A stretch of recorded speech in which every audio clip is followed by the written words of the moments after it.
మన icon politics viewers అందరికీ కనువిందు చేసేందుకు మేము ఒక కొత్త ప్రోగ్రామ్ అనేది డిజైన్ చేసాం. అది ఇవాళ నుంచి వ్యూవర్స్ ఎంజాయ్ చేయొచ్చు. అయితే మనకి ఒక కొత్త గెస్ట్ని కూడా పరిచయం చేయబోతున్నాం. ఆ మేడం గారు ఎవరో కాదు, మీ అందరికీ బాగా తెలుసు. మానవతా విలువలు, రాశి ఫలాలు, ధార్మిక విలువలు ఇలాంటి ఎన్నో టాపిక్స్ చేస్తూ మేడం చాలా ఫేమ్ అయ్యారు. ఆవిడ ఎవరో కాదు, రమాదేవి గారు. నమస్తే madam, welcome to icon politics madam. Okay madam. Madam, చాలా కాలంగా ప్రజల్లో ఒక డౌట్ అనేది ఉంది. అదేంటంటే అందరు గుడికి వెళ్తారు, అంటే శివాలయంకి వెళ్తారు, రామాలయం కానీ దుర్గమ్మ తల్లి దగ్గరికి వెళ్తారు. అయితే శివాలయం గుడికి వెళ్ళిన తర్వాత వచ్చేటప్పుడు ప్రసాదం అనేది ఇంటికి తీసుకురారు. ఎందుకు మేడం? ఈ డౌట్ అనేది చాలా మందిలో ఉంది, కొంచెం మీరు క్లారిఫై చేస్తారా?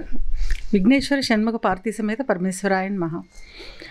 చాలామంది శివాలయానికి వెళ్ళి వచ్చేటప్పుడు ప్రసాదం తెచ్చుకోరు. అక్కడ గోడల మీద వదిలేస్తూ ఉంటారు, నందీశ్వరుడి దగ్గర వదిలేస్తూ ఉంటారు, ఎక్కడ పడితే అక్కడ మొక్కల్లో వదిలేసేవాళ్ళు కొంతమంది, తీసుకురాకుండా అక్కడ వదిలేస్తారు. యాక్చువల్గా మనం గుడికి వెళ్ళేదే దేవుని ఆశీర్వాదం గురించి. మనం ప్రసాదాన్ని ఆశీర్వాదంగా భావిస్తాం, కానీ ఇంటికి తెచ్చుకోవాలి. కొంతమంది ఏమంటారు, శివుడు శ్మశానవాసి, ఇంటికి తెచ్చుకోకూడదు, ఇలాగా మాట్లాడేవాళ్ళు కూడా ఉన్నారు. తెచ్చుకోకూడదని లేదు. ప్రతి శివాలయంలోనూ ఉత్తరం వైపు చండీశ్వరుడు అని ఉంటాడు. యోగముద్రలో ఒక ఆయన కూర్చుని ఉంటాడు, ఒక విగ్రహం ఉంటుంది, అందరం చూస్తాం. అక్కడికి వెళ్ళి చప్పట్లు కొడుతూ ఉంటాం, చిటికలు వేస్తూ ఉంటాం, ఈయనకి చెవుడు భుజం తడుతూ ఉంటాము. ఆయన పేరు చండీశ్వరుడు అనమాట.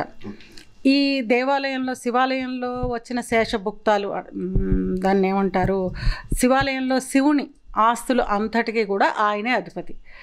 శివుడు ఆధిపత్యం ఆయనకి ఇచ్చాడనమాట, చండీశ్వరుడికి. అంటే మీరు ఇప్పుడు శివాలయానికి ఒక కొబ్బరికాయ పట్టుకెళ్ళి కొడతారు, పువ్వులు పట్టుకెళ్ళి పువ్వులు ఇస్తారు, బిల్వదళాలు ఇస్తారు. ఇవన్నీ కూడా శివుడికి సమర్పించాక దానికి ఆధిపత్యం చండీశ్వరుడికి ఉంటుందిట. అది ఎలా ఉంటుందంటే శివుడే స్వయంగా ఇచ్చట. ఒక మానవుడు, ఆయన మానవ జన్మ అయితేనే మానవుడు అనమాట. ఆయనకి ఎలా వచ్చిందో చూద్దాం. అసలు ద్రవిడ దేశంలో, అంటే తమిళనాడులో చిదంబరం దగ్గర ఒక పల్లెటూరు ఉంటుంది. ఆ పల్లెటూరులో యచ్చదత్తనుడు అని ఒక బ్రాహ్మణుడు ఉంటాడు. అతనికి ఒక కుమారుడు ఉంటాడు.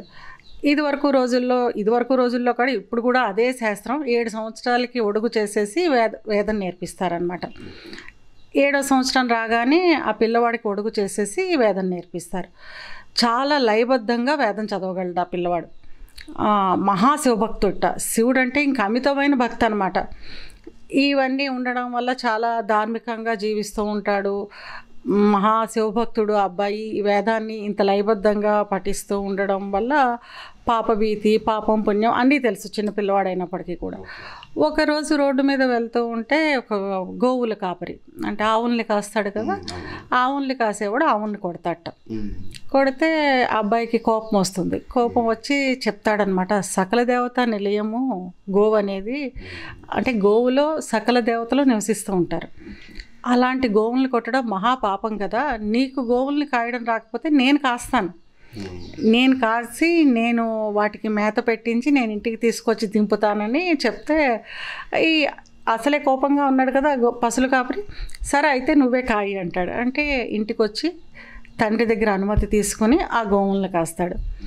ఈ అబ్బాయి వేదపారాయణం చేసుకుంటూనే ఉంటాడు కదా, ఇంకా ప్రతి క్షణం వేదపారాయణం చేసుకుంటాడు, లేకపోతే శివుని స్తోత్రాలు చదువుకుంటూ ఉంటాడు. ఇలా వేదపారాయణం లయబద్ధంగా వేదపారాయణం చదువుతూ ఉంటాడు. చదువుతూ ఉంటే ఇప్పుడు మనమైనా ఎవరైనా లయబద్ధంగా వేదపారాయణం చేస్తుంటే తన్మయంలోకి వెళ్ళిపోతాం. మనమే తెలియని ఒక భక్తి భావంలోకి అట్లాగే వెళ్ళిపోతాం అనమాట. ఈవెన్ అప్పుడు గోవులు కూడా ఆ తన్మయత్వంలోకి వెళ్ళిపోయి పాలు వదిలేస్తూ ఉంటాయట. 4 పొదుగుల్లోంచి ఒక పొదుగులోంచి ధారగా పాలు, అంటే ఈ వేదపారాయణం వింటున్న తన్మయత్వంలో వదిలేస్తూ ఉంటాయి. ఈ విచారశర్మ, అంటే ఈ పిల్లవాడి పేరు విచారశర్మ అనమాట. ఈ విచారశర్మకు అసలే శివభక్తి. పాలు చూస్తే శివుడికి అభిషేకం చేయాలి. అరే పాలు అనవసరంగా పోతున్నాయి, పోయే బదులు నేను శివుడికి అభిషేకం చేయొచ్చు కదా అని చెప్పి ఇసుకతోటి శివలింగాన్ని గుడిలాగా, దేవాలయంలాగా మండపాలు అన్నీ ఇసుకతోటే కడతాట. కట్టి రుద్రం చదువుతూ అభిషేకం మొదలు పెడతాడు. ఇలాగా రోజు జరుగుతుంటే అది పల్లెటూరు అవ్వడం వల్ల ఒక వ్యక్తి చూసి, అయ్యో చిన్న పిల్లాడు వీడికి తెలియక పాలన్నీ తీసి వంపేస్తున్నాడు మట్టిలో, అభిషేకం చేస్తున్నాడు అనే ధ్యాస లేదు ఆ చూసిన అతనికి. పిల్లాడు కదా వంపేస్తున్నాడు, పాలు వేస్ట్ చేసేస్తున్నాడు. యజమానికి ఎంత నష్టం వస్తుందో అని చెప్పి వెళ్ళి మీ అబ్బాయి పాలన్నీ తీసి గోవులు కాస్తానని చెప్పి గోవులు పాలన్నీ తీసి మట్టి పాలు చేసేస్తున్నాడు. ఇది చాలా అధర్మం కదా, యజమానికి చాలా నష్టం కదా, ఒకసారి మీ అబ్బాయిని మందలించండి అని చెప్తాడు.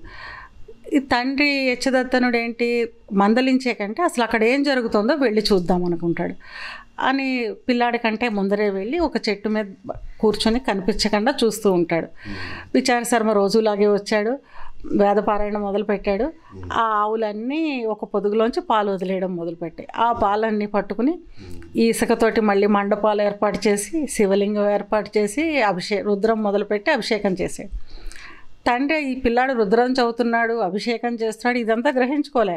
తండ్రికి జనాలు చెప్పున్నారు కదా మీ అబ్బాయి పాలు మట్టిలో వంపేస్తున్నాడు. అదే భావనతో వచ్చి పిల్లాడిని తట్టి పిలుస్తాడు, ఏంటి పాలు వంపేస్తున్నావు అని. తన్మయత్వంలో ఇంకా పిల్లాడికి రుద్రం చదువుతున్నాడు, అభిషేకం చేసేస్తున్నాడు, అంతే. ఇంక ఎవరేం చెప్పినా వినిపించట్లేదు అతనికి. ఇప్పుడు మనం ఏకాగ్రతతో ఏదైనా పని చేస్తూ ఉంటాం, చేస్తూ ఉన్నప్పుడు మనకి ఇంకా మనం పక్కన ఏం జరుగుతుందని పట్టించుకోము, మన ఫ్లోలో మనకి వెళ్ళిపోతూ ఉంటాం. అలాగే అబ్బాయి రుద్రం చదువుతున్నాడు, శివపార్వతులు వచ్చి కూర్చున్నట్టు భావన చేస్తున్నాడు, శివుడికి అభిషేకం చేసేస్తున్నాడు.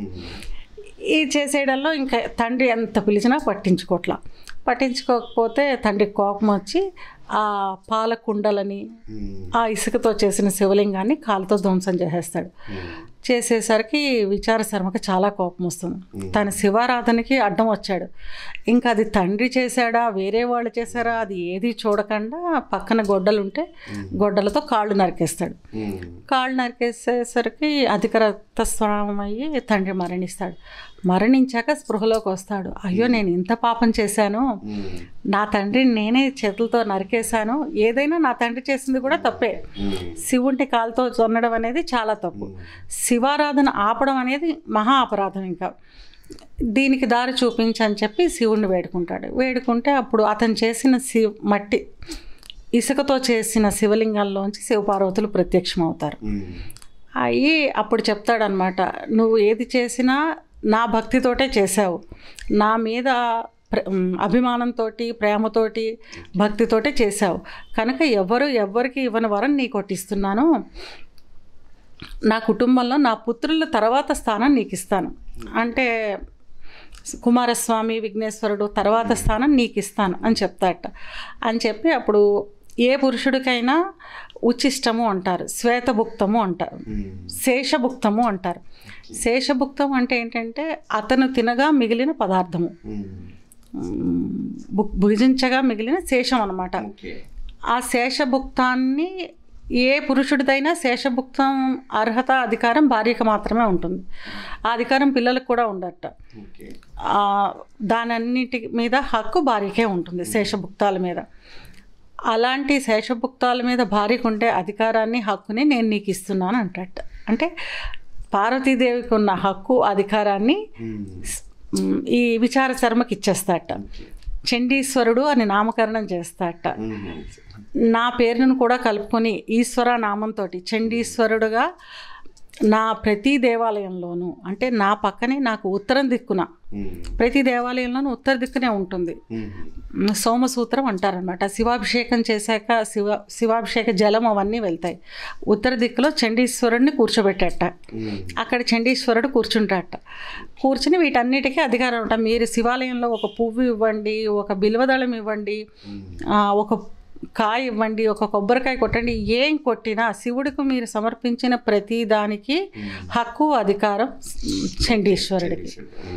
కనుక మన వాళ్ళు దాన్ని ఎలా వక్రీకరించారంటే శ్మశానం నుంచి తెచ్చుకున్నట్టు, అందుకని తెచ్చుకోవట్లేదు అని మాట్లాడేవాళ్ళు కొంతమంది. మరి అసలు శ్మశానవాసి అయితే నువ్వు ఆ గుడికి వెళ్ళడం ఎందుకు, నమస్కారం చేయడం ఎందుకు కదా. అసలు ఇదనమాట. చండీశ్వరుడికి అధికారం హక్కు ఉంది కాబట్టి మీరు వేరే గుళ్ళలోకి వెళ్తే ప్రసాదాన్ని నేరుగా తెచ్చేసుకుంటారు. ఇక్కడ ప్రసాదానికి అధికారి చండీశ్వరుడు కాబట్టి చండీశ్వరికి చెప్పి తెచ్చుకోవాలి. చండీశ్వరుడి దగ్గరికి వెళ్ళి మీరు శివాలయానికి వెళ్తే చూడొచ్చు. చండీశ్వరుడి దగ్గర చాలామంది భుజం తడుతూ ఉంటారు, కొంతమంది చప్పట్లు కొడుతూ ఉంటారు. ఆయనకి వినిపించదండి చెవుడు చండీశ్వరుడికి, తట్టి లేపి మనం నమస్కారం చెప్పాలి. మనం శివాలయానికి వెళ్ళామని ఆయన అటెండెన్స్ వేస్తాడు, చప్పట్లు కొడితేనే ఆయనకి తెలుస్తుంది. లేదు, కొంతమంది చిటికలు వేస్తారు. కొంతమంది మనం కట్టుకున్న వస్త్రాల్లోంచి ఒక నూలు పోగు తీసివేసే ఆచారం కూడా ఉంది కొన్ని దేవాలయాల్లో. అంటే ఆయన ధ్యానంలోంచి బయటకు వచ్చినప్పుడు ఆ నూలు పోగుని చూసి మనం వచ్చాము, ప్రసాదం తీసుకెళ్ళాము అనుకుంటారట.